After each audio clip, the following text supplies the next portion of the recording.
Hello mga kababayan, kamusta ka mo? May ara ako nga i-update sa inyo. Ang akong motor, pa-shiningan ko.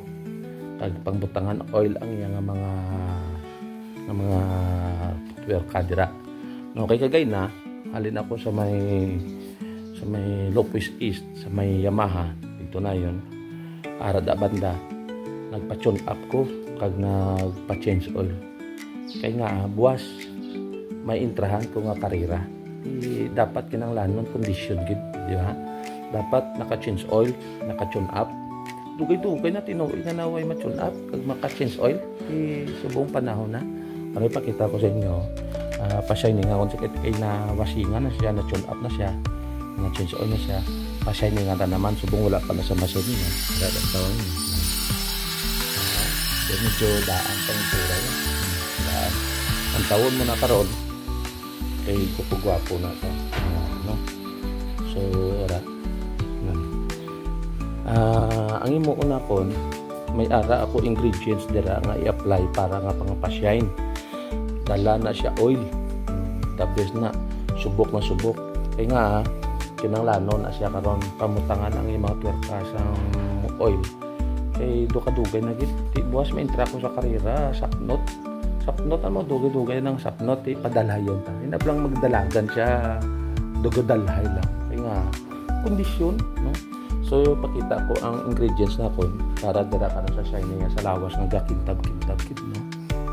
Ariyo, no? Imported from America. Manteca. Okay. And then ariyo Gatorade. Gatorade hindi gid gas, no? Ang Gatorade lang ang ginbutangan. So muna ko ni-mix na ton amo ni aton nga ang gamiton nan undo ka jota na, that's why nga misklando siya. Magtimpla ka na mga kababayan, tsutayon mo lang yang gas, damo mo matika. Ang purpose na nga hindi lang yung mamasubayan o whatever, no? Kaga hindi kutaman ka gas to kabaho naman dyan gas pero laban-labaw mo sa mantika. So kinanglano niya na pakondisyonon kay nga buwas may karira. Update ka mo karon kung daanon sa kintab, so budin di ko na sa kintab, no?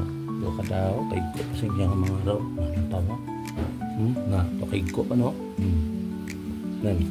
Pero karon i-update ka mo pagkatapos ko na siya pa-shine, no?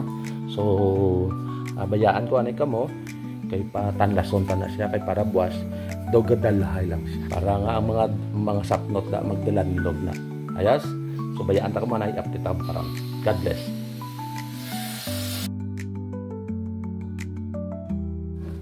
Ariyo kababayan ta nababla kung ano ni ka epektibo tested and proven ko na nimo.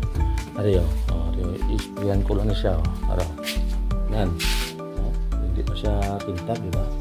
Pero tanan mo na pero kung isprayan mo siya nan tapos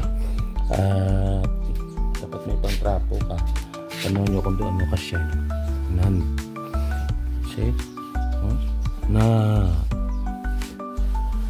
tulbaan ni kontrabas ya nan tanabla. So namin no na tayo nabantay ba ka kay i-update ka mo kung doon ni ka-shine ang ining ginobra na akong ingredients. Okay, so balikan ta ka mo libat.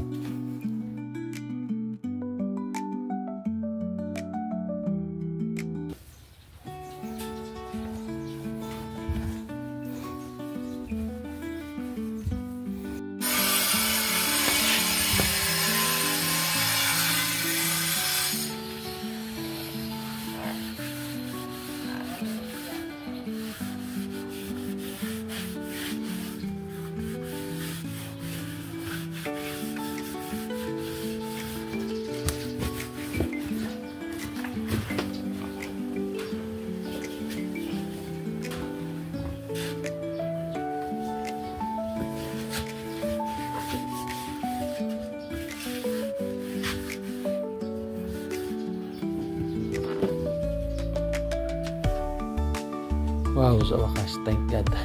Tapos din, kapoy ba? Ayun o, taon na tanaw niya bla. Na, so, kainaw-inaw. Ang nami, kay bisan mga araw niya, makasyon mo siya. Grabe, kapasta ng mga talawang eh. Tanahis to bang nan. See?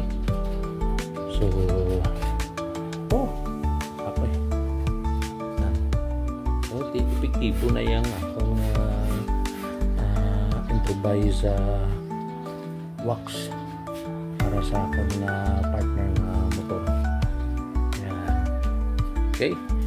So, mga kababayan, so comment lang kung ano ang mahambal mo regarding sa akong nga wax sa pagpatinaw kag pagpa-shine sa akong motor. Okay. God bless. See you next.